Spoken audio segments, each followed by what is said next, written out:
Será que você já venceu o medo de levar a sua vida financeira e o seu dinheiro para dentro de uma sessão de terapia? Para elaborar essa relação, refletir sobre ela, integrar partes dela e assim poder tomar decisões emocionalmente mais maduras sobre o seu dinheiro? Eu sou Sara Matos, sou psicóloga clínica e esse é o podcast O Dinheiro no Divã.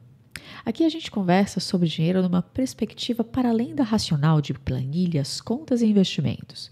A gente fala sobre dinheiro na perspectiva psíquica, compreendendo como o dinheiro interfere na nossa realidade interior e como a nossa realidade interior e inconsciente também interferem na nossa vida financeira. E muito provavelmente a sessão de hoje vai dar um bug na sua cabeça.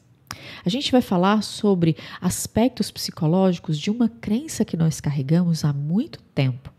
O dinheiro é sujo. E você pode se perguntar, mas Sara, a gente quase nem mexe mais em dinheiro físico. Isso é coisa que os maias e os incas faziam há algum tempo atrás. Eu hoje uso cartão de crédito, pago tudo no débito, pago no Pix. Eu praticamente não vejo o dinheiro de forma física e concreta na minha mão. Será mesmo que eu ainda acredito que o dinheiro é sujo? E eu vou te dizer que sim. Inclusive, se você conhece alguém que tem essa crença, que vive de uma forma a achar que o dinheiro é sujo, nojento, precisa ser tirado da vida, precisa ser limpo, já encaminha esse episódio para ela, convida ela para vir aqui, para poder refletir com a gente e quem sabe encontrar decisões e tomar decisões, encontrar soluções diferentes para a sua vida. Se você foi como eu, você cresceu nesse ambiente em que adultos te diziam: o dinheiro é sujo. Vai lavar a mão, porque você não sabe onde esse dinheiro passou. Esse dinheiro passou na mão de muita gente, chegou na sua mão. Poxa, lava a sua mão antes e depois de pegar o dinheiro. E essa perspectiva de que o dinheiro é sujo, ela não diz respeito sobre uma realidade concreta. Afinal de contas, hoje, nós quase não utilizamos mais o dinheiro físico. É muito mais difícil você encontrar pessoas que fazem realmente transações materiais e compras com o dinheiro físico. A maior parte das compras e vendas acontecem via cartão, via Pix, via forma eletrônica. Dificilmente alguém chega com o dinheiro e diz, pago assim com dinheiro. Tem muita gente que ainda usa, mas a grande maioria já tem se adaptado a meios de pagamento digitais, a meios de pagamento que não envolvem o dinheiro de uma forma mais física, o que a gente chama de dinheiro vivo, né? Então, mas mesmo assim, essa crença, o dinheiro é sujo, está na nossa psique, faz parte da nossa realidade interior, independente se você mexe ou não com o dinheiro. Mas antes da gente entender os aspectos psicológicos dessa frase que o dinheiro é sujo, vai valer a pena talvez a gente entender como é que a gente funciona. Dentro de você tem alguns territórios diferentes. Nós temos o território da consciência, que é aquele território que nos diz tudo sobre eu. Tudo aquilo que é conhecido e aceito como eu está na consciência. E a consciência, ela tem algumas funções e algumas características específicas.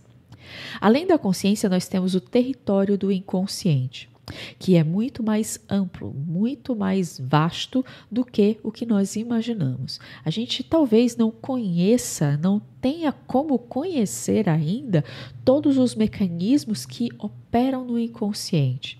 Ele é amplo, ele é vasto, ele é mutável. Eu digo que o inconsciente é um mistério.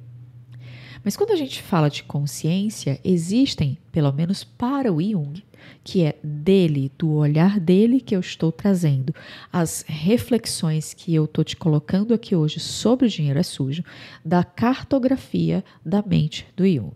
Então, dentro da consciência, para o Jung, existem todos os aspectos que nós dizemos eu.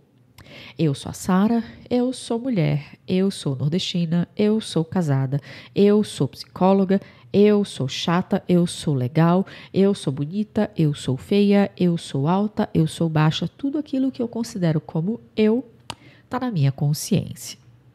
E a consciência, ela tem uma característica muito particular que é de diferenciar as coisas.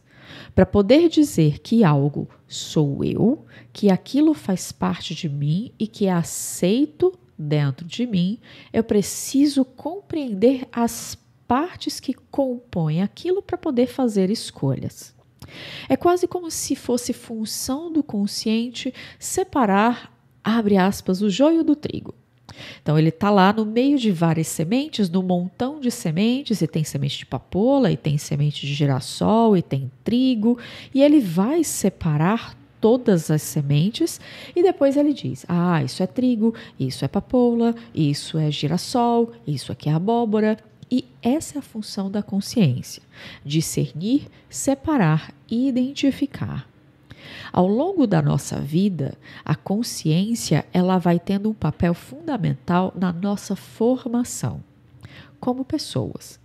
Porque uma outra função da consciência é dar foco. Então, depois que ela separa todas as sementes, ela vai dizer assim, eu tenho um tempo limitado. Ela tem consciência de tempo linear. Eu tenho um tempo limitado. Eu não consigo estudar essas 4 sementes ao mesmo tempo na profundidade com o foco que eu gostaria. Eu vou escolher uma delas e uma delas eu vou estudar a fundo e me especializar apenas nessas sementes. E assim a consciência vai trabalhando todos os conteúdos e tudo aquilo que o ambiente ao nosso redor vai nos trazendo de informações. Nós vamos nos relacionando com o ambiente, nós vamos dando feedbacks, recebendo feedbacks do ambiente, nós vamos criando relações, nós vamos interagindo com pessoas e com objetos e com o ambiente como um todo, e essas interações trazem como se fossem um monte de sementes. E esse monte de sementes, a consciência começa a separar e fazer a separação e diferenciação de tudo que vai sendo apresentado para a gente. E depois ela dá um hiperfoco.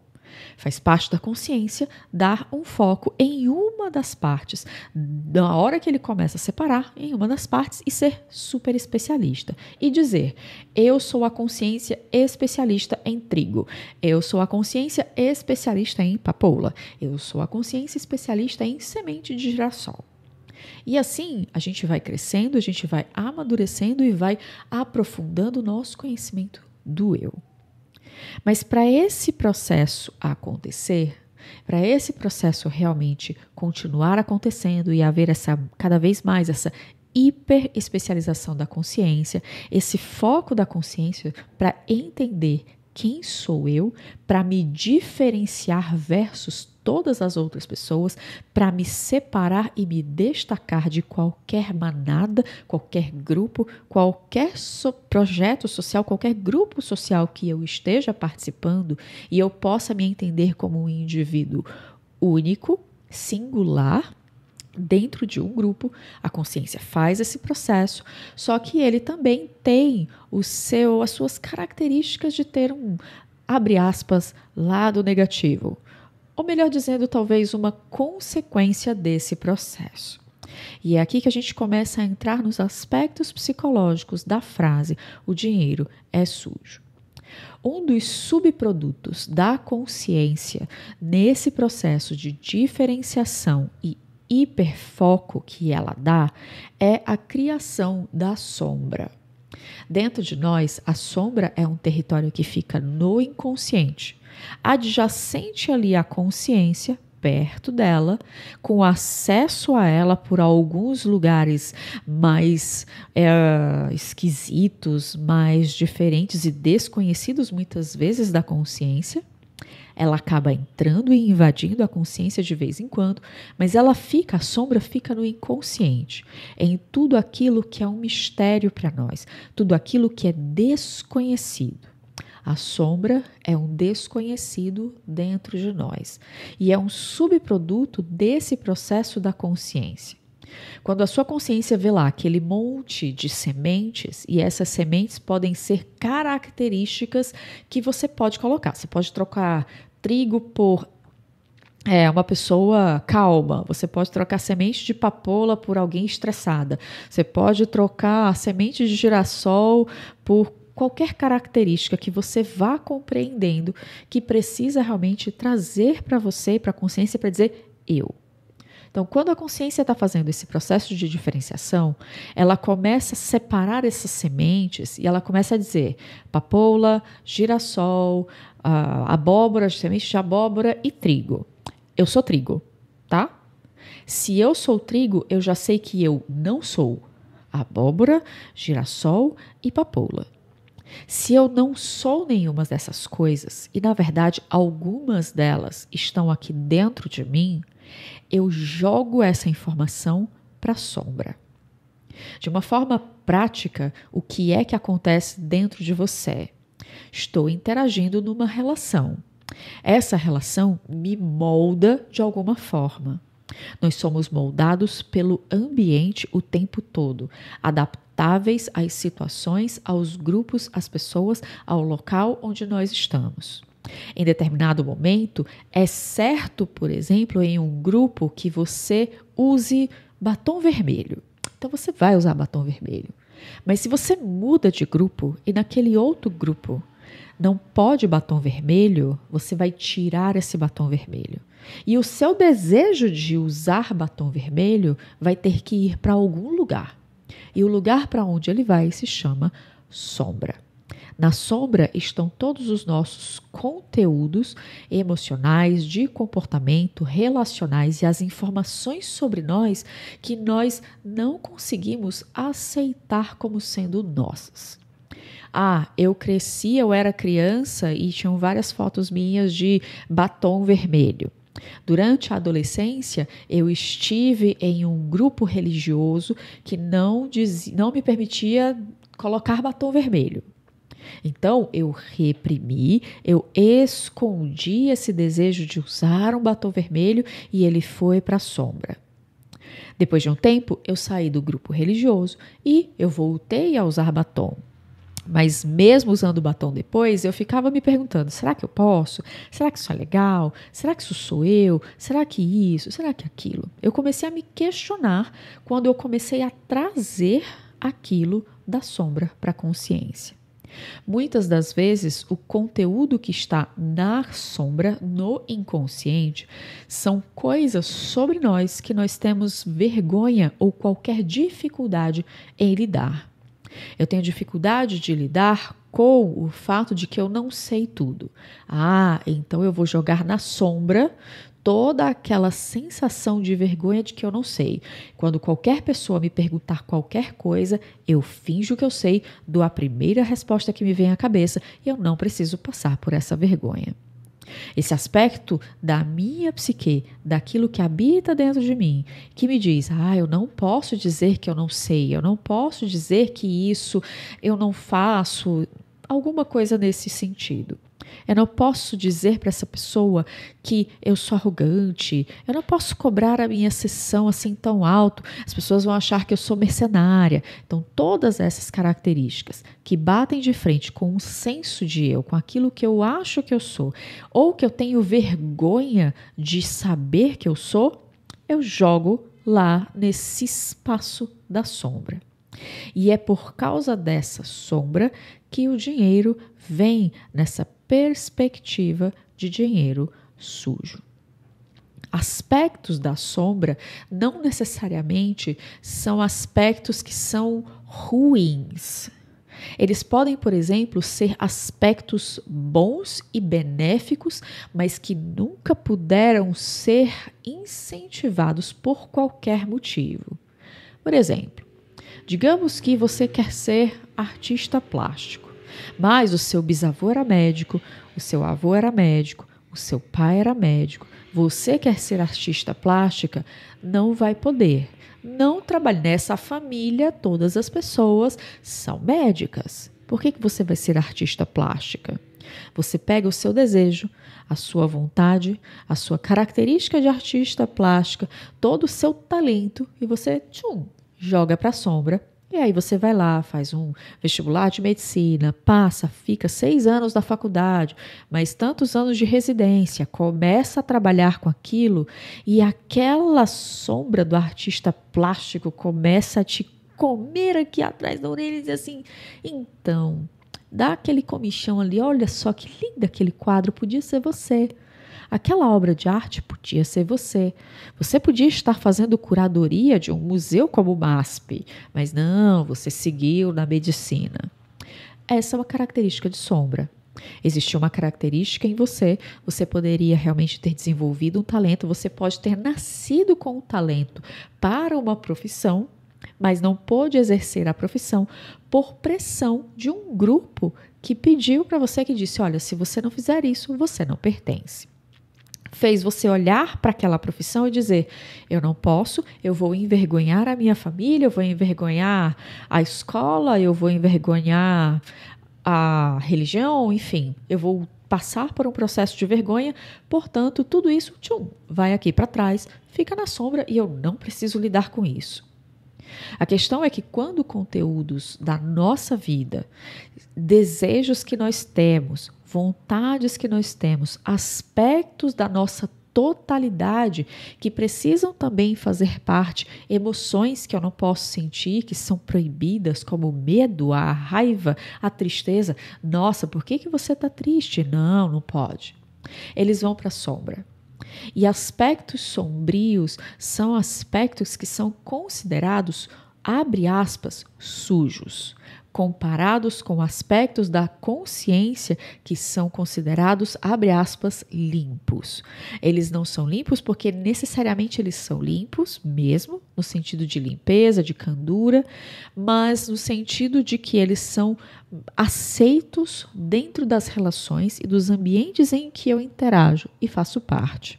Eles são limpos porque eles são aceitos. E as outras coisas que estão na sombra são sujas porque não são aceitas como corretas, como justas e como boas nos ambientes em que eu faço parte. E é aqui que a gente começa a entender por que o dinheiro é visto como sujo.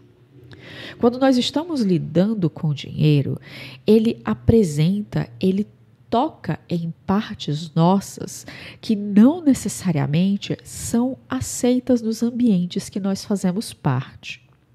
Nós recebemos algumas características de comportamentos, de crenças, de valores, mas principalmente de modelos e padrões a serem seguidos, que nos dizem que quando nós seguimos esse padrão, nós somos justos, nós somos certos, nós somos bons.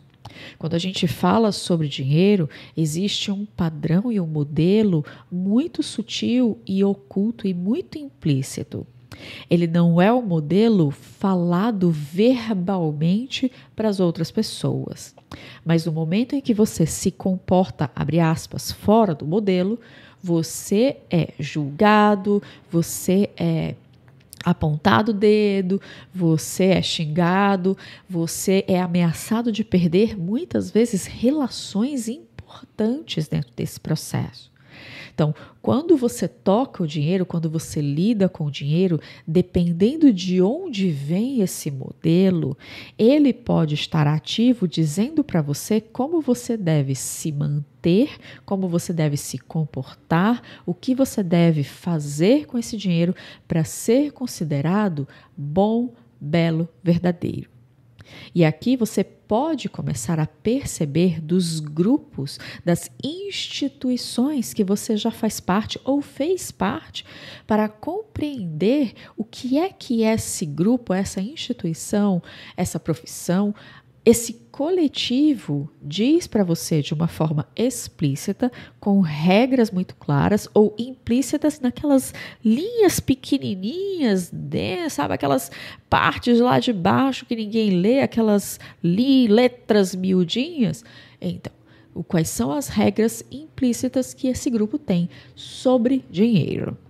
Eu posso falar sobre um grupo que eu faço parte e que demorou bastante tempo para poder questionar algumas regras desse grupo sobre dinheiro. A psicologia. Dentro da minha formação, eu me formei já tem mais de 20 anos, eu me formei lá em Fortaleza e na época que eu já me formei, era comum os professores me dizerem que, quando eu me formasse, era só ir no CRP, ativar o meu número, ter o meu cartão, que só deveria ter meu nome, a minha profissão, psicóloga, o meu número de telefone e o símbolo da psicologia. e que eu atendia crianças, adultos, velhos, jovens em luto, em transição de carreira, eu atenderia tudo. E o máximo que eu poderia era entregar o meu cartão para as pessoas. Há 20 anos atrás, era assim mesmo. Eu podia colocar o meu nome numa lista telefônica, como faziam os maias há 20 anos atrás. Mas eu não podia falar para as pessoas o quanto eu cobrava a sessão. Eu não podia falar para um cliente que a minha sessão era 50, 100 reais. Há 20 anos atrás, esse era um valor super alto. Eu não podia falar para o cliente que se ele não pudesse, né, se ele não tivesse condições de pagar aquela sessão, eu deveria atendê-lo de forma gratuita. Todo o processo de dinheiro para dentro da psicologia e para dentro da terapia como um todo era um grande tabu porque ninguém falava sobre dinheiro. Eu não posso cobrar um cliente. O cliente que está atrasado, eu não posso mandar mensagem para ele para dizer, olha, seu Joãozinho, tem 2 meses que o senhor não paga, olha, a gente vai precisar suspender as sessões porque isso é uma prestação de serviço e eu dependo desse dinheiro também, é o meu salário, Não, não posso. Eu precisava atender o seu João até o momento em que ele não precisasse mais e depois eu vi o que eu falava sobre dinheiro, como é que eu fazia para cobrá-lo sobre isso. Mas dinheiro dentro da terapia era e é um grande tabu. Terapeuta que fala sobre dinheiro é mercenário. Terapeuta que fala sobre a sua vida financeira e sobre dinheiro é muito mesquinho. Cobrar pelos atendimentos é feio. Eu recebi praticamente essa instrução, não de forma explícita, mas de uma forma muito implícita. Quando a gente falava sobre dinheiro dentro da faculdade, a gente praticamente era mandado calar a boca. Não podia nem tocar na palavra dinheiro dentro da faculdade.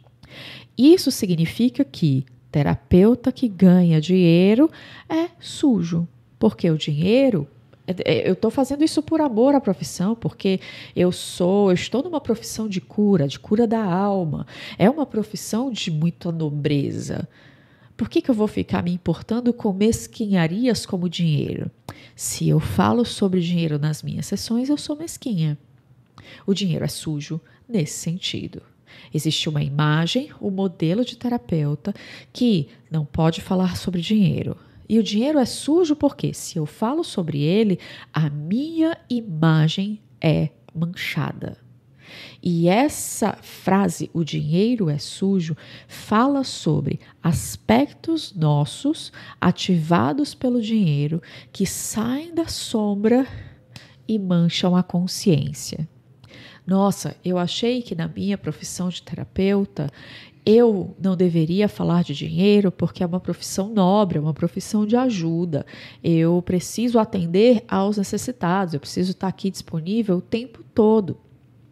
E eu não posso falar sobre dinheiro, eu não posso mencionar para o cliente que eu cobro o valor de uma sessão. Quanto que é o valor da minha sessão? Não, a gente pode ver, a gente vai vendo no caminho, não se preocupa. O importante é você estar aqui sendo atendido. E aos poucos, esse modelo e esse molde de quem eu deveria ser como terapeuta, como psicóloga, moldou os meus atendimentos até um ponto de eu achar que como psicóloga e terapeuta naquela época eu não conseguiria sobreviver, eu não teria dinheiro suficiente para isso.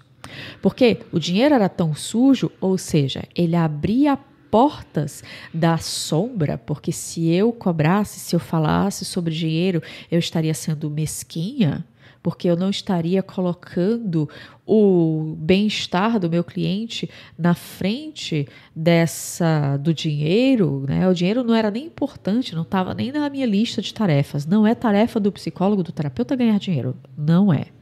Então, quando a gente olha essa perspectiva que o dinheiro é sujo, é porque aspectos do dinheiro abrem portas da sombra. E a sombra tem aspectos que, quando chegam na consciência, tiram a mácula da consciência. A consciência fica má, fica suja, fica pesada ali naquele momento. É uma consciência pesada, eu fico com uma consciência pesada de cobrar dinheiro. Por quê? Porque é uma consciência pesada? Não, porque o modelo e o padrão que eu recebi de como lidar com dinheiro dentro dessa profissão modelo e padrão que é amplamente aceito por um grupo de profissão, um grupo de profissionais, e eu estava indo um pouquinho diferente do modelo e do padrão que eu deveria ser dentro daquele grupo. Como eu estava desviando ali um pouquinho, eu estava começando a ficar com mais peso, estava começando a sair de um lado mais aceito. Então, para mim, o dinheiro que eu recebia era muito sujo. O dinheiro que eu recebia na minha profissão, já que, né, eu era psicóloga e era psicóloga por amor e era psicóloga por princípio, quando isso começava a ser pesado numa balança, ser psicóloga por princípio, por amor, porque a profissão é de ajuda e eu preciso ajudar o outro acima de todas as coisas, e eu recebo dinheiro, mas como pode? Eu tenho uma profissão de ajuda, eu amo o que eu faço, por que eu estou recebendo dinheiro? Por quê? E aí o dinheiro chega, ele é sujo porque ele tira a imaculação, né? Ele macula, ele mancha essa imagem que eu tenho dentro dessa profissão. E isso acontece em todas as instituições que nós fazemos parte. Se a instituição é, por exemplo, família, se você tem uma família que é toda de empresários e você quer ser professora de ensino fundamental, esse dinheiro vai ser sujo, porque ele vai trazer uma, abre aspas, má consciência, porque você está indo contra o modelo da família, que é toda de empresários. Se você tem como instituição organizadora, por exemplo, a religião, algumas religiões têm essa característica de olhar o dinheiro como algo muito mau e muito perverso. Então, se eu estou dentro da religião, eu não posso falar sobre dinheiro. E se eu trago dinheiro para dentro para conversar sobre, nossa, eu trago na má consciência. Eu preciso ser uma pessoa boa. O que a minha religião fala sobre isso? O que a minha profissão fala sobre isso? O que a minha família me diz como eu deveria lidar com o dinheiro? Todos esses aspectos, esses modelos que nós compramos, ainda de uma forma inconsciente, e quando nós somos muito, muito, muito pequenas, nos diz bastante sobre em quais aspectos da nossa vida, em quais situações, em quais ambientes e na relação em quais pessoas o dinheiro vai ser sujo. Nossa, eu aprendi, sei lá, com a minha família que mulher não fala, o casal não fala sobre dinheiro. Ninguém discute dinheiro na mesa. Dinheiro não é para ser discutido na mesa. Então, se eu chego, caso com uma pessoa que é super aberta com dinheiro, que fala abertamente, eu vou entrar em pânico, porque eu cresci sendo bombardeada de informações de que não se conversa sobre dinheiro na mesa de casa. Você conversa dinheiro na rua. Em casa, não. E aí vem uma pessoa com quem eu caso, um homem, uma mulher, e me diz, não, vamos, a gente precisa sentar aqui e falar sobre dinheiro. Eu vou entrar em pânico. E aí eu vou achar que o dinheiro é sujo, porque ele vai trazer a discórdia para dentro dessa relação. Ele vai mexer com as relações de alguma forma. Percebe como esse aspecto psicológico do dinheiro é sujo? Ele mexe com sombra e mexe com o modelo que eu preciso seguir. E tudo aquilo que bate de frente com o modelo, não necessariamente com o aspecto sombrio e mau do dinheiro. Eu não sei se isso está fazendo sentido para você, se você está conseguindo aplicar na sua vida, ou tendo reflexões e tendo pensamentos e talvez, quem sabe, fazendo um pouco de ampliação de consciência e tentando entender como é que tudo isso se processa dentro de você. Mas reflete comigo. Será que eu tenho modelos que são e eu não posso abrir mão de viver? E todas as vezes em que eu recebo dinheiro fora desse modelo, eu estou achando que esse dinheiro é sujo? Será que eu tenho medo de falar sobre dinheiro porque eu acho que ele vai manchar a relação que eu tenho? Que será que a minha profissão encara de uma forma explícita, mas principalmente implícita, aquelas regras ocultas que todo mundo segue, mas ninguém sabe nem onde é que começou essa história? Que regras são essas? Começa a colocar no papel. E começa a perceber se, a partir dessas regras e dessa imagem, a sua relação com o dinheiro foi ficando mais complicada. Você foi se afastando da sua vida financeira porque ela está trazendo da sombra as aspectos que são necessários para você lidar com o dinheiro, mas que se chocam com uma imagem interior que você acha que você precisa ter para poder seguir um modelo e um padrão. Se essa sessão e esse episódio te ajudaram de alguma forma, se inscreve aqui no canal, avalia, já ajuda muito o meu trabalho a crescer. E se você realmente sentir que esse episódio pode ajudar uma outra pessoa, você pode ajudar esse canal a crescer, encaminhe aqui, pede para os seus amigos se inscreverem, não custa nada e ajuda muito o meu trabalho a crescer. A gente se vê na próxima sessão. Tchau, tchau.